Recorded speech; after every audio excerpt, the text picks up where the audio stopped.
Good evening.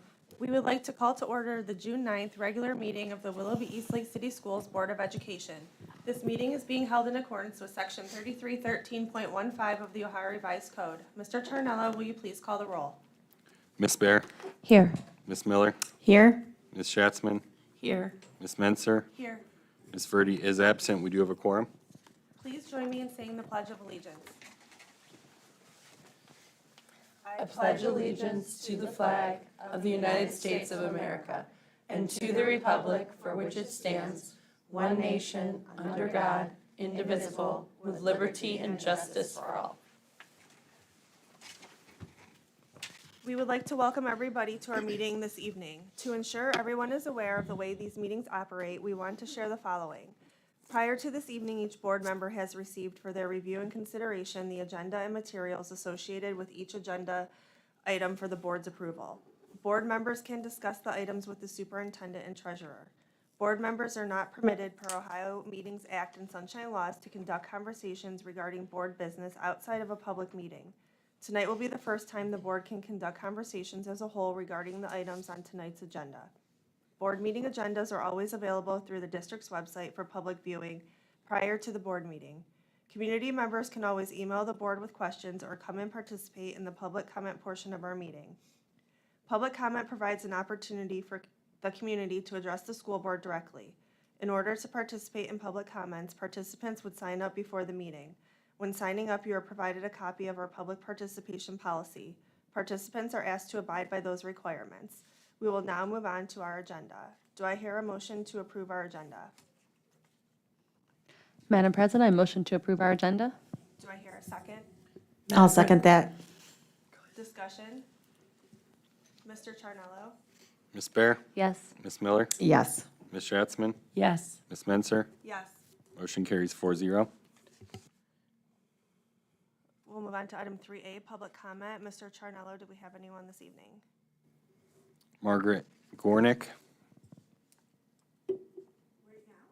Right now?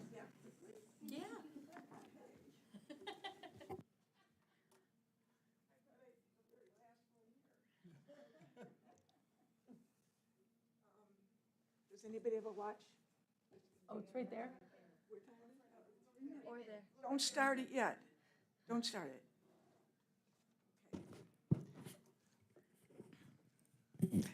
I have no notes. Can you please I really state your don't. name and address, please? Sorry? Can you please state your name and address? Sure. Margaret Gornick, 6759 Mayfield Road, Mayfield Heights, Ohio, 44124. I live in assisted living. I'm 80 years old, so respect your elders. All right, what I'd like to now, I've already lost 15 seconds. I am a graduate from Boston University with a degree in reading, math, and memory. I should have started with, I'm also a graduate from North High. 7th bottom out of 400 students because I couldn't read. So I'm appealing to the community and the Board of Education because I cannot make headway with the schools. So I'm asking to consider me as a resource, as an elderly, as a citizen. I've been on national and worldwide television volunteering to teach children over my lifetime. I have 50 years of experience. I know what I'm doing, and I'm a little nervous about dying before I get it done. So I'm hoping that I will find somebody here who's listening, who's got some creative ideas of a way that I could be utilized so that I can package this and put it into the hands of responsible educators. My program is so thought out. It is scientific in its base. I went into linguistics to cover what it is I'm teaching, and I turned it around and spelling got involved. So if you get these reading, science of reading programs going, the definition of one, if it works, use it. There is no real definition of the science of reading. But spelling is such an integral part of it. So spelling, they go hand in hand. I went back to the blueback spellers of our country to see what they did. I traveled to Korea, Japan, Australia, Europe, looking at all different systems. How are they doing things? It took me 16 colleges to put my life back together to learn how to learn. So remember when No Child Left Behind was popular? I'm not saying we bring that back because the teachers got nailed with the responsibility. No child should be left behind. That's a good base to go from. I read all of the things that are on your chart over there. I agree with all of them. They're beautiful. But there's a division, I've got 18 seconds, between the community and the schools. That's always been a problem. So the Board of Education is such a vehicle to make the community aware what's going on, bring them in so that the community could be heard. So if anybody has some creative ideas I'm on sorry, how your I could time go is up. forward, I'd appreciate it. Thank you. Thank you. We'll move on to item 4A, Legislative Liaison Update. Mrs. Schatzman? Okay, thank you. I'm going to try to keep this quick, even though there is quite a bit going on at the State House right now. So there are many bills that are still being heard in committee that have to deal with school funding, property taxes, lots of implications there. But I think our biggest concerns are what is folded into the budget and what will be coming in the next, whatever date they pass it, plus 90 days. So right now, last week, the Senate actually introduced their version of the budget. So we've so far had the governor's version, where we were worried about a lot of things around the 20 mil floor. And then we had the House version, where there were lots of people in the world of education who were not happy with what was done because it was a departure from the Fair School Funding Plan.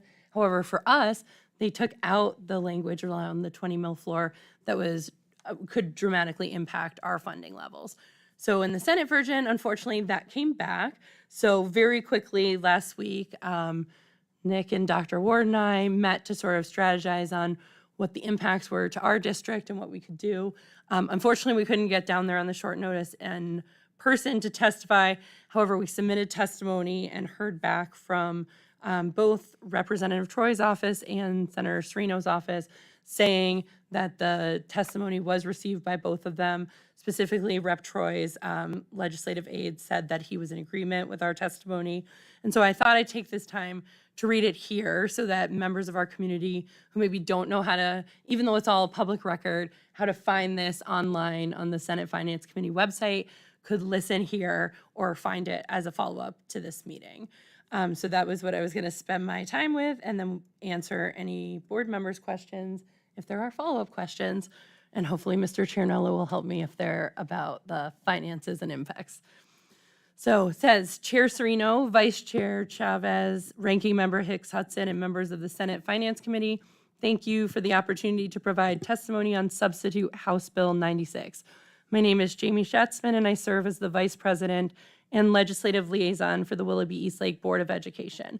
I'm also proud to be the mother of a rising fifth grader, a homeowner, and a registered voter in the city of Eastlake. The Willoughby-Eastlake School District is the 33rd largest in the state of Ohio. We serve 7 municipalities in Northeast Ohio and educate roughly 7,000 students per year with a $111 million annual operating budget. I'm submitting this testimony to ask you to consider the potential unintended consequences that the current budget could have on our school district and the 66,000 voters that choose to live and raise their families here. Through careful planning, collaboration with our community, and strategically investing for the maximum impact, Willoughby-Eastlake schools are in a stable financial position for the first time in 50 years. As a result of this foresight, we made promises to this community that we are on track to fulfill. Unfortunately, the Senate version of House Bill 96 would make it virtually impossible for Willoughby-Eastlake to uphold our commitments to our community. As a follow-up to this testimony, I or our treasurer, Mr. Ciernello, would be happy to provide any additional financial information about our annual expenditures, the average cost to educate a student in Willoughby Eastlake, our current cash balance, our forecast, and/or our capital improvement plan. However, this is a snapshot of the information most relevant to the Senate version of the biennium budget and its disproportionate impact on our district. Willoughby Eastlake is on the 20 mil floor for Class 1 residential property. Willoughby Eastlake is primarily funded through 5 emergencies or fixed sum levies. 4 of these 5 levies originally passed prior to 2013 and therefore qualify for the 12.5% homestead and rollback credits. The last time we were on the ballot for new or additional money was in 2019. Twice in 2019, our community voted against a continuous operating levy for additional resources in perpetuity. In 2020, the voters approved an emergency levy that generates a fixed $8.5 million per year for a 10-year period. Willoughby Eastlake has recently undergone a leadership transformation. Each of our current board members are in their first term of service, and Dr. Ward will begin his 3rd year as our superintendent this fall. As someone who has watched months of testimony in both the House and Senate committees on HB 96, I want to express my appreciation for the immense amount of work that goes into balancing the state budget.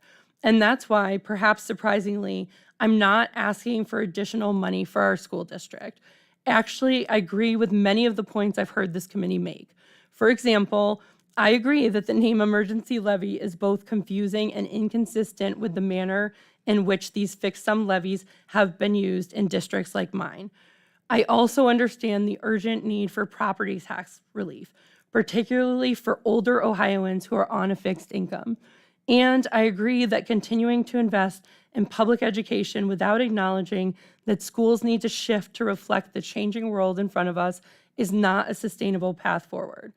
In order to prepare students for life after graduation, Willoughby Eastlake is leading the way by reimagining what school looks like through flexible learning models, workforce development that starts at the middle level, and giving elementary students voice and choice in their academic pursuits.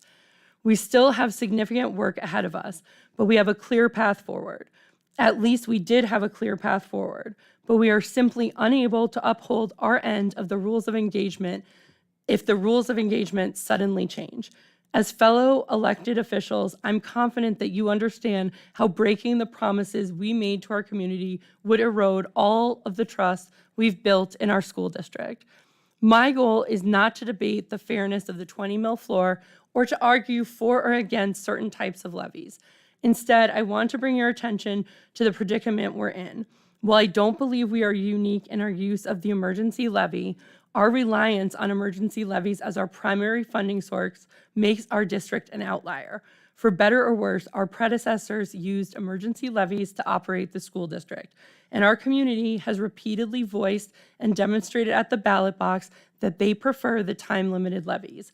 As someone who worked on the levy campaign before becoming a member of this school board, I spoke with a number of voters who felt that emergency levies were the mechanism our community uses to hold our schools accountable. Under current law, this was a viable and sustainable solution, but the current Senate version of the budget would change the game. Our school district has deliberately stayed out of the conversation where public schools across the state have requested additional revenue. We were not counting on or expecting additional state dollars. We are simply asking you not to change the rules regarding the local share. And if you must change them, please give us enough time to adapt. We made promises to our residents based on the way things have worked since the 1970s. Further, we've made investments in capital improvements, curriculum, and programming that we simply cannot undo immediately. In partnership with our community, we can adapt to the changing landscape if that's necessary. Yet, implementing these changes this calendar year has the potential to strip away the significant progress we've made in such a short period of time. I am unwilling to believe that any members of your committee want that outcome for us. Please work with us to find a viable alternative. In closing, the Willoughby Eastlake Superintendent, Treasurer, and Board of Education are available to discuss specifics with any member of this committee at your convenience to work towards a mutually beneficial outcome. In the meantime, I have heard your committee ask for practical suggestions, so I will take the liberty to provide a few of my own ideas here. You can convert all emergency levies to current operating levies. This would serve the dual purpose of preserving the homestead and rollback credits while also accomplishing the goal of including all of the levies in the 20 mil floor calculation. You can modify the 20 mil floor on a go-forward basis rather than retroactively. You could create a mechanism for school boards to forego levy collection to provide targeted tax relief. Right now, if we were to forego the entire amount we received in additional revenue from being at the floor, it would benefit most those who need it the least. While commercial property owners and those with the most expensive houses might receive a meaningful tax decrease, the average homeowner in our district would get roughly $100 off of their tax bill. You could enable school boards to provide relief to only Class 1 residential properties without impacting the collection from Class 2 properties, particularly when only those residential properties are facing an increase from the 20 mil floor. Or you could let Ohioans vote on these significant changes before enacting them.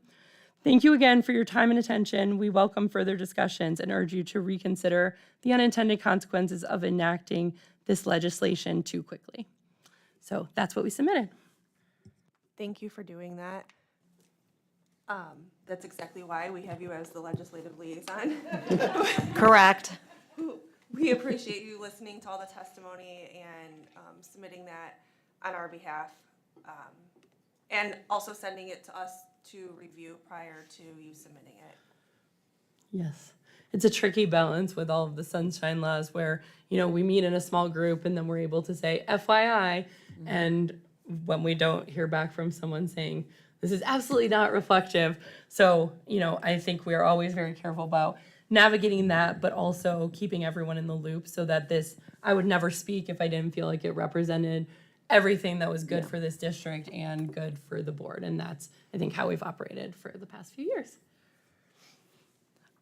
I particularly enjoyed the part that you had proposed solutions. So instead of just Yes. coming with the problem, we've ideated, we've thought about it, we have some things that maybe you've considered or haven't considered. And that's exactly the partnership we want to have with the legislature, is a partnership. I think one of the things I had a question about, and once again, you're always so on top of it all. Even keeping up reading, I always seem to be a little bit behind. When it came to cash balance, with all the transitions between the cycles with how this is being written, help me confirm accuracy. So we're no longer concerned about that because they went from 30% to 50% and made some additional changes? I think that is something we could work within. I don't think we are ever thinking, wow, the legislature should tell us how we should exactly be budgeting. I think that's the local control point. The 50% I don't think is bothersome. I think what is strengthening the power of the Budget Commission to decide whether we can collect on our levies or not, and then placing a cap. So they've said there's a certain amount that if you're above this threshold, you can't put a levy on the ballot.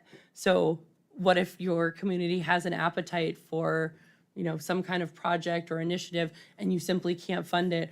Well, if the Budget Commission says then they don't agree, it doesn't matter what the rest of the community says. So that's really the more concerning part of this than the cash balance at this point. And that's in the language of what's being considered currently in the Senate? Yes, and so what's gonna happen is tomorrow, based on the testimony that was submitted last week, tomorrow they're gonna release their omnibus amendment, which basically means all of the changes that they're gonna make at once. And then I anticipate that they're going to hear more testimony on it this week unless they say they're not. But then it would get, assuming it's approved, out of committee, it would go to the Senate floor. And I think they said that's happening on Wednesday. So I don't think there's going to be a lot of time between when they release this and when they hear testimony on Wednesday. We can probably submit again and get something written on the record. But we're hoping that there will be some changes that are advantageous to us reflected. If not, then it goes to conference committee where the House will be back involved. And we will have an opportunity to advocate both through Rep. Troy, who will be back in the conversation, as well as Senator Serino, who plays a very important role. Okay. Did I miss anything, Nick? Comprehensive as usual. Thank you, Mrs. Schatzman. We'll move on to item 5A. Do I hear a motion to approve the minutes of May 12th, 2025? I'll make a motion to approve the minutes. Do I hear a second? I'll second. Discussion? Mr. Charnella? Ms. Bear? Yes. Ms. Miller? Yes. Ms. Schatzman? Yes. Ms. Menser? Yes. Motion carries 4-0. Mr. Charnello, you're up with the treasurer's report. Thank you. 6A, we have the temporary appropriations for fiscal '26. So this is to establish the fiscal '26 appropriations prior to July 1st. The permanent appropriations per Ohio Revised Code 5705.38 must be established before the end of September.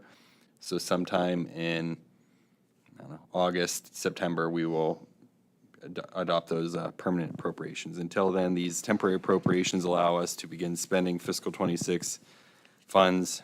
So that is to get this in effect prior to the July 1st date, because the July board meeting is after July 1st, so. Thank you. Do I hear a motion to approve 6A, fiscal year '26 temporary appropriations? Madam President, I motion to approve item 6A. Do I hear a second? I'll second that. Discussion? Mr. Charnello? Ms. Bear? Yes. Ms. Miller? Yes. Ms. Schatzman? Yes. Ms. Menser? Yes. Motion carries 4-0. 6B is the Willoughby East Lake Public Library tax budget. This is another annual requirement. As the school board is the elected body, this must go through them. Our tax budget is similarly adopted, towards the end of the calendar year, and this just reflects their revenues, expenditures, and their cash balances. Do I hear a motion to approve 6B, Willoughby East Lake Public Library 2026 budget request? Madam President, I motion to approve item 6B. Do I hear a second? Madam President, I'll second.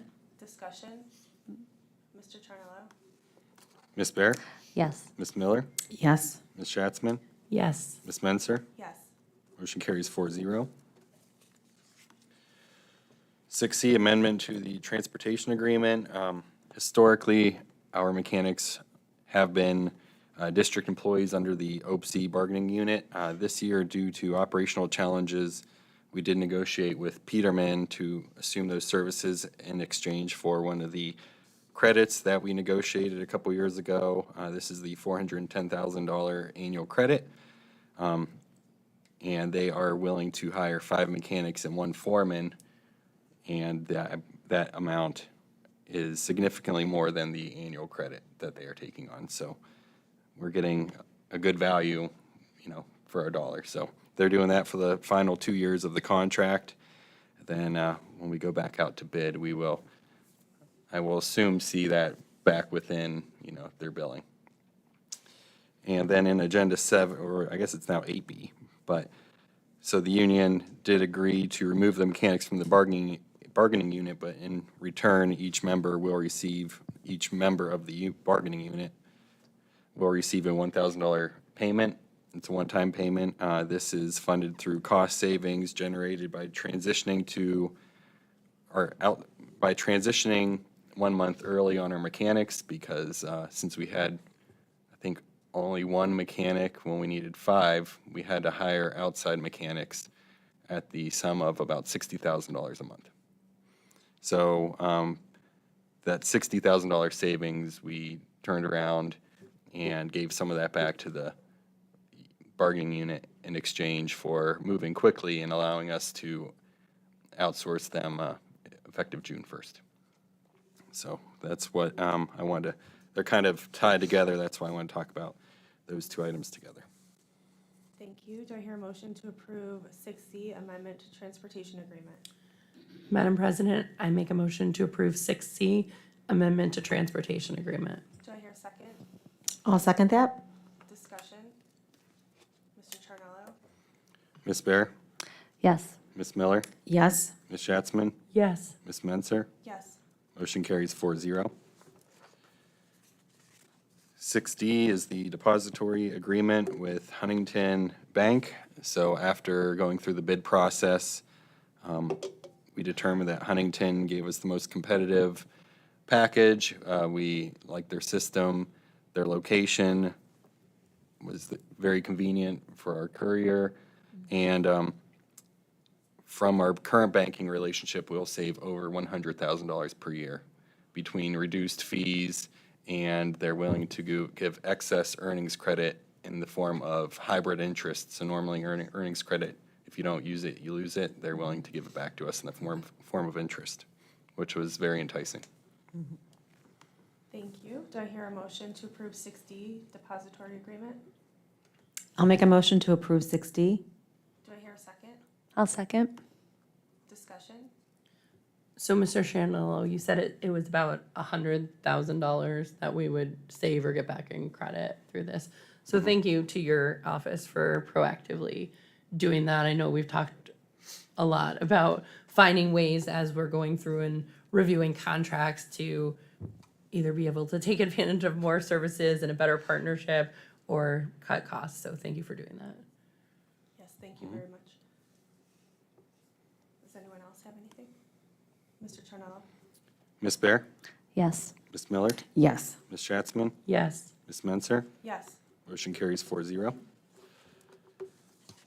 6E, this is a bus appraisal service agreement with Bus Solutions. So one of the things we talked about when we were moving the $18 million for the capital plan transfer was, I said 2 or 3 years, and because one of the things we're trying to do is reacquire our bus fleet.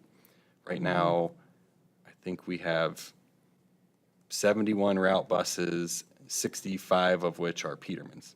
And we pay a substantially higher rate to use their buses for route buses versus our own buses, to the tune of about $1 million more per year than if they were our buses.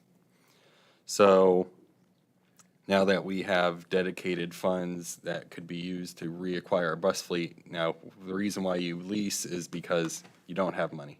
And now we're in a position where we could try to, it's almost like paying down or paying off debt. So we're not paying those leasing, financing charges.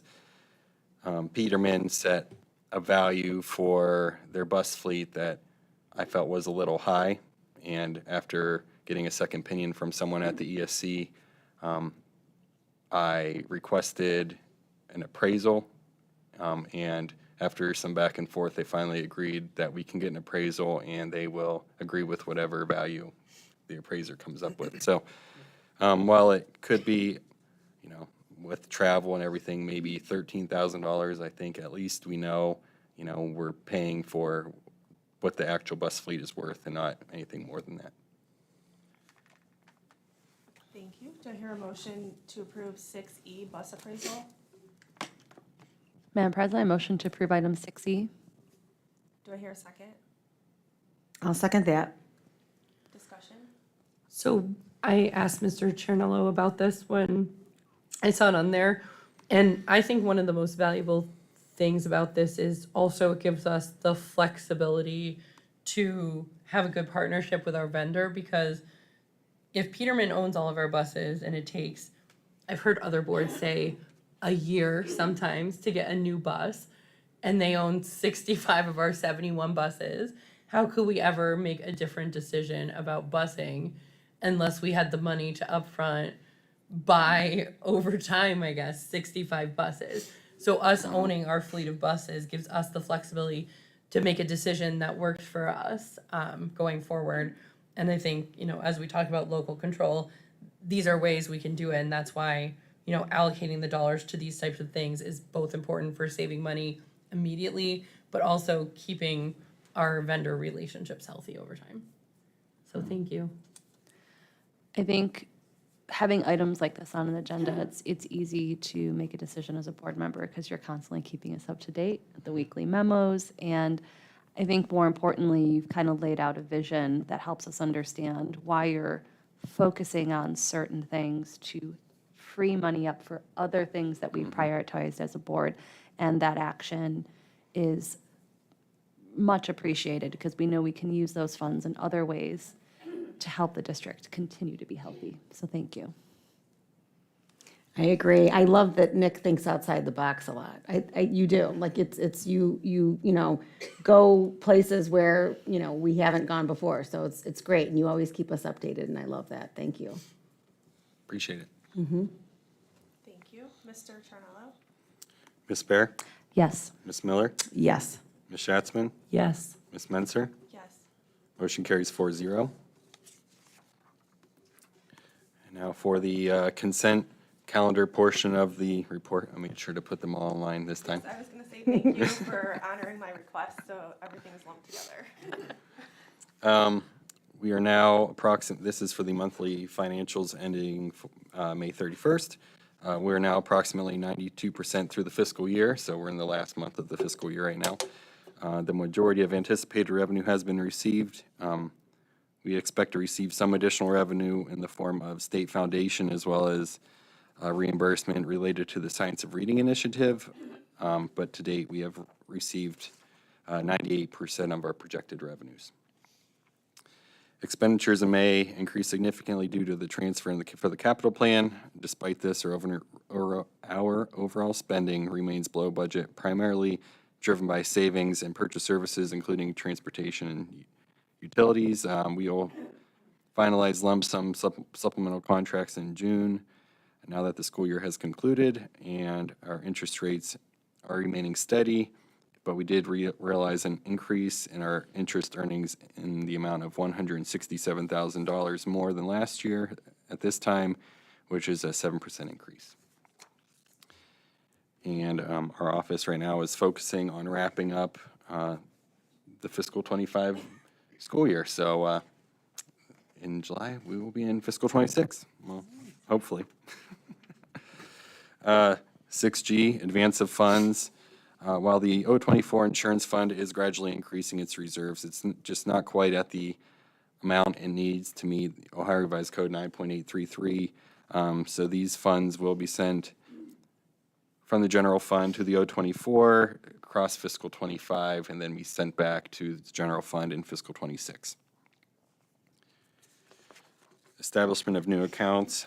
We do have one new account. This is the North American Red Cross High School Scholarship Program. A little bit about this program. It's given out by the Red Cross for a North student. They set the criteria and the school chooses the student. The amount of the scholarship is based on the blood pints collected during the year, and the money is used for tuition. Wait, I have to, so the more blood we donate, the more money we get? That's right. I sense a contest here. I mean, what are we doing in the fall? We can raise money and blood. I think it's a great idea, actually. 6I, here's a budget revision for that scholarship account and a revision to the South Marching Band, and all of your fiscal 26 budgets will begin being approved at the July meeting. We have one then and now purchase order. It's for Chuck's Body and Paint. It's a repair to a van that was involved in an accident. So unfortunately, the van was quickly repaired and completed prior to a purchase order being put in place. So they just wanted to get that van immediately fixed up, and the purchase order was, thought of second, but that's okay. We got the van back on the road, so that's what counts. And 6K, gifts and donations. Here's a listing of gifts and donations, and we want to thank all of those wonderful donors. Thank you. Mr. Pennington? Already. Well, good evening, everyone. Nice to be sitting up here with you. So for 7A, I have the distinct pleasure of introducing Dr. Jennifer Dodd, who is a member of our Community Advisory Committee, and she's going to give you guys the update from the committee's work this year. I was also lucky enough to sit in a few of their meetings in lieu of Dr. Ward. Dr. Dodd. Thank you very much. I'm excited to report on our Community Advisory Committee. They worked really hard this year. This is the second year that we've been together. Mike, is there a PowerPoint up? Just go next. Great, thank you. Okay, so I just want to talk a little bit about our, who is a part of the Community Advisory Committee, the process we went through, and then some of the recommendations. So this year's participants, we had 14 members, which is the same as we had last year, and that's made up of parents, staff, residents, and we had 2 students this year. We met 4 times throughout this past year, and I serve as the secretary. Nancy Knack is our chair. She's here with us in the audience. And then also we have co-chairs John Roscos and Aaron Reedy. So our purpose is to engage in constructive and productive conversations around a topic that we pick up at the beginning of the year. There's lots of things we could all talk about, but our purpose is to come away with intentional recommendations that are actually helpful to the board, helpful to the superintendent and the community, and to serve as a liaison then between the superintendent and the community. So for those that didn't hear about this last year our topic was communication, and we provided some recommendations on that. This year, our topic was on the WE experience and customized learning, and I'll tell you a little bit about how we got there. So one of the first things we did, we wanted whatever we did to align with the strategic priorities of the district. It made no sense to do things, differently than the district is trying to do. And so we looked at the four priorities of the district. We had some discussions, and what we really decided we wanted to focus on was the WE experience with the students, and then on the first one, the customized learning. More specifically, under those areas, we wanted to look at experiential learning or work-based learning, so internships, shadowing, career technical experiences, and then online learning offerings. So keep in mind that these are all things the district is already doing, but we wanted to better understand how they're doing them and what else could we be doing. This year, what we did is we reviewed a list of other Northeast Ohio districts that we could compare Willoughby Eastlake to in a number of different factors, and then we looked at different specific information and data to actually do some in-house research through our community advisory committee. So these are the districts that we ended up comparing, we ended up researching, and it was based on size, demographics, the funding level in the district, proximity, and even the reputation. So who do we want to be like, right? And so these districts, we, in October, assigned them to different members of the committee, and everybody spent October through January looking at websites, maybe having some conversations. It's high level. It wasn't deep level, but some high level research in these different areas. So this might be hard to see, especially for those in the audience, but as people were looking at the district websites and having conversations, we had provided a Google form with these different questions for them to answer anything that they could find. They probably wouldn't be able to find answers to everything, but we gathered this information around career technical education programs. We looked at these questions around experiential learning and work-based experiences. And then we looked at these questions around different online learning options. So we came back together in January, and we really had a deep discussion about what we found, what we learned, what we liked. We also, especially with our students and then with the administrators that were there, also worked to better understand what was already going on in the district. And so we could identify maybe where there were gaps or areas for improvement. So we then, at the April meeting that we had, we put together these recommendations I'm going to share with you now, and to keep in mind that these are really high-level recommendations. So it's not our role to tell the administrators in the district, how they should be doing something or exactly what they should be doing, but these are areas that we think would be beneficial to look at. So in career exploration, our recommendation was to expand opportunities for career exploration and workforce readiness beginning in middle school. We also discussed life skills and the importance of life skills. There are so many things going on in the world of our kids, but there's also the importance of basic life skills that everybody always has to learn. And so creating opportunities for students to practice these essential life skills throughout their K-12 or even their pre-K-12 experience. Locally designed career and technical education programs. So you know that the district has been a part of the Excel Tech Consortium, and we're going to be bringing more of that in-house. And to support that, developing in-house career programs that align with student interests, local workforce needs, and provide options for credentials and college credit. Similarly, with industry and community partnerships to support the workforce development, strengthen partnerships with local businesses, higher education, and community organizations to support real-world learning experiences. With online learning, the recommendation is to use online learning to provide flexibility for students while maintaining high-quality instruction and appropriate use by subject area. So these could be students that are learning independently and are needing some enrichment. They're further ahead than their group, or maybe there's a class that isn't currently offered in person.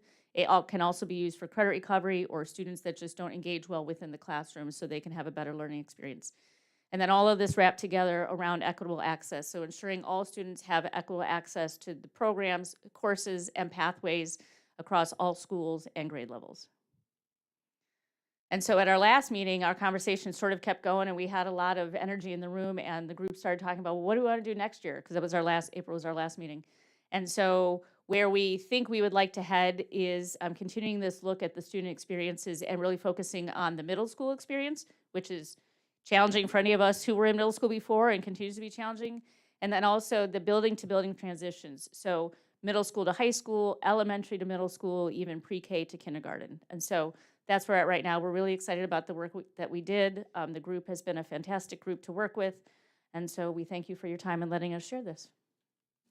And if the board has any questions, I'm happy to answer. Thank you very much. You're welcome. Questions? We good? Thank you, Dr. Dodd. Also, our Citizen of the Year, I forgot to mention, so congratulations on that. All right. 8A is a food service agreement with Chartwells. Last week at our Thursday produce market, Stephanie Kamenma, I always say her name wrong, was there, and I asked her what exciting things are happening in the world of food services in the district, and she had two big updates. One, they're updating all the signage in the cafeterias throughout the buildings. And the other thing was something I'd never heard of before, and I'm still a bit confused by it, but it's called a slushy bicycle. I was actually going to ask about the slushy bicycle. So you and have I'm like not an joking. insider track on the slushy bicycle? They did it during their, they told us all about it with the Yeah, they were presentation. gonna see how soon it was it was like a new thing that I think was in beta testing.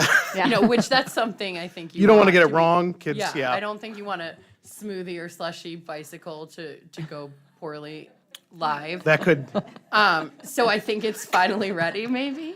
I'm Yes. very excited about the slushy bicycle. they were ordered in March, so they're hopeful that they'll be here soon. Then they're going to set up a schedule for when they will rotate through the building. So we will make sure to share that, and then you'll know where to find all of us on certain days of the month and which building we'll be in. Well, since you weren't privy to the conversation, the whole idea was how do we make eating healthy foods fun? Because Oh, yeah. what happens is like the kids go through the line and they're like, ooh, you know, they're forced to take it for school lunch, but no one's making them eat it, right? And Yes. we are not supposed to force them to eat the food. We're supposed to entice them to eat the food. So the idea was if you have a smoothie bike, you can get healthy fruits and vegetables. It would be super fun for all the kids to try. I'm for it. And get them hooked on smoothies, so. It's an okay place to be. Do I hear a motion to approve 8A food service agreement? Madam President, I motion to approve 8A. Do I hear a second? I'll second that. Discussion? I just have to give them a shout out because I think we have seen a huge difference between being someone we do business with and a partner for Willoughby Eastlake, I think, across the board. And I mean, all of the events, even for, we've done the senior night out or, you know, we've hosted families or whatever we've done. I see them going above and beyond. I see them volunteering at the food produce market market. also when they could be over in the kitchen and they're just planning their menus while they're doing like double duty essentially because they actually care about feeding hungry kids in our community. And that I think really matters. So I'm sorry to go on and on about food again. I kind of want a smoothie now. No, I think that's the best thing that's occurred in the last 12 to 18 months with leadership in the district being very open to, let's explore our relationships with our current vendors. How can we be in a mindset of continuous improvement? And they're still going to complain about the beans and the broccoli and the things they don't want to Always. eat. But they still rave about the pizza. So, and something about chicken tenders in middle school are delicious and salads. So high five and the ranch dressing. The spicy chicken. If you can get my daughter to eat spicy chicken with ranch, you deserve a gold medal. So, by the way, she eats it. So, It's awesome. great job. Anything else? Mr. Charnella? Ms. Bear? Yes. Ms. Miller? Yes. Ms. Schatzman? Yes. Ms. Menzer? Yes. Motion carries 4-0. 8B is the resolution adopting a memorandum of understanding with OAPC 163 that Mr. Trinello talked about earlier. Do I hear a motion to approve item 8B? I'll make a motion to approve 8B. Do I hear a second? I'll second. Discussion? Mr. Charnella? Ms. Bear? Yes. Ms. Miller? Yes. Ms. Schatzman? Yes. Ms. Menzer? Yes. Motion carries 4-0. 8C, classified substitute pay schedule. Do I hear a motion to approve 8C? I motion to approve item 8C. Do I hear a second? Madam President, I'll second 8C. Discussion? Mr. Charnello? Ms. Bear? Yes. Ms. Miller? Yes. Ms. Schratzman? Yes. Ms. Menzer? Yes. Motion carries 4-0. 8D is the 25-26 school fees. There's a lot of them. I did have a question there. When it comes to our workbooks, is there a discussion to evaluate the effective use of our workbooks and the cost associated with it versus another alternative? Workbooks are a strange thing. Textbook companies are a strange thing. As the world's become more digital and we've moved away from paper, they often bundle things, which is another popular thing in the world. And a lot of times it's cheaper to go with the bundle Okay. than not. So sometimes the argument is, since we're saving money by bundling, then how do we use these effectively? And I know Katie Nagy and her department have started to look at that on her first year in, and some things have been pulled out. I know they sold off a lot of things to other districts that we didn't need. But yeah, I think we're consistently looking at, is it just homework to send home, or is it really reinforcing the learning? If we're going to give it to teachers to use. I think there's a value in it, especially as a parent, because I can sit back and look and see the progression through a curriculum, especially with CKLA, and see the reference to like why we're talking about medieval times at the dinner table, because my son was learning about Yeah. it this year, which I think there's a value to it, and then there's also a lot of empty pages. So I know the teachers are using the curriculum effectively. We have measurement to demonstrate that, but it's just looking at the methodology of using the workbooks. So thank you.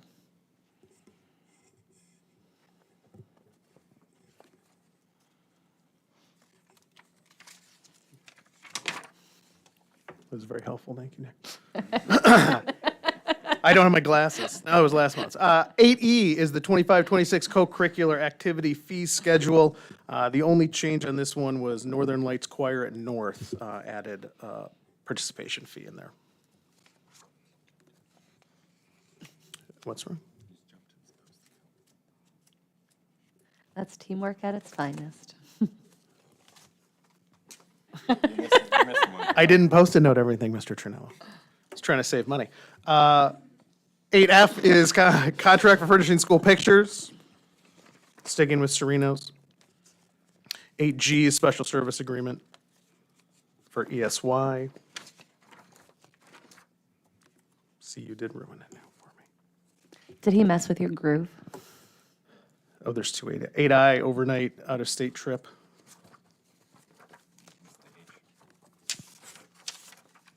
That's because,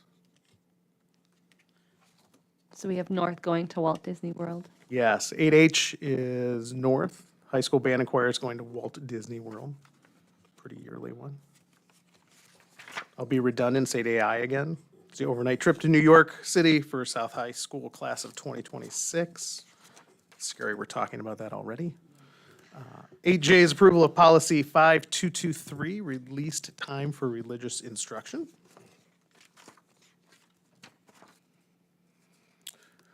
Nine personnel agenda, 9A is administrative personnel. A couple highlights in this one. One, Eric Fry. We can now call him the former principal at North High School. He's going to be transitioning into the role of Career Technical Education Coordinator at our NCI Eastlake campus. In this capacity, he'll support the day-to-day operations of both the high school and adult educational programming. Since a portion of Mr. Fry's salary will be funded through the adult education program, as reflected his contribution to that area. There's two different stipends in here. One of them, the first stipend, is a continuation for Mr. Johnson in his leadership role of district-wide safety and security operations, including emergency protocol management, facility safety enhancements, oversight of our SRO program, coordinating with our first responders, and compliance with state-mandated safety drills. The second stipend in there is for Mr. Fry, who will receive an existing workforce development stipend to support the district's transition to a comprehensive career technical education model as we exit Excel Tech. And help with that, with his 9 years of experience as a high school principal, 14 years of administrative history, and he also has a master's degree in CTE education. So we're excited to see the expertise that he brings as we continue to offer Item 7, grade 7 through 12, to keep our kids' future ready and aligned with our shared vision. I should also highlight too, Mike Samber and Kaylee Flint will be taking jobs in other districts. So we're losing 2 more assistant principals who are great human beings and have done great things for our district. They're both going back to work in their home districts where they live and where their kids go to school. So it'd be really hard for me to say that that's a horrible idea, since I was fortunate enough to do that myself. So we wish them the best. We're very excited about that. We've started our process to find their replacements, or at least some people to fill those seats. So I'm excited. I didn't think a year in I'd be hiring administrators, so it's good stuff. It's good work. 9 is certified personnel, 9B. And 9C is classified personnel. 9D, supplemental contracts. I think that's all. Mr. Pennington, thank you. Welcome. Item 10A, meeting notification. The next regular Board of Education meeting is scheduled for Monday, July 14th, 2025, at 6 PM here at the Administration Building, 35353 Curtis Boulevard in Eastlake. 11A, do I hear a motion to adopt the consent calendar? Madam President, I make a motion for adopting the consent calendar. Do I hear a second? I'll second. Discussion? Mr. Charnello? Ms. Bear? Yes. Ms. Miller? Yes. Ms. Schatzman? Yes. Ms. Menzer? Yes. Motion carries 4-0. 12A, do I hear a motion to adjourn? I motion to adjourn. Do I hear a second? I'll second that. Discussion? Mr. Charnello? Ms. Bear? Yes. Ms. Miller? Yes. Ms. Schatzman? Yes. Ms. Menzer? Yes. We are adjourned at 6:52 PM.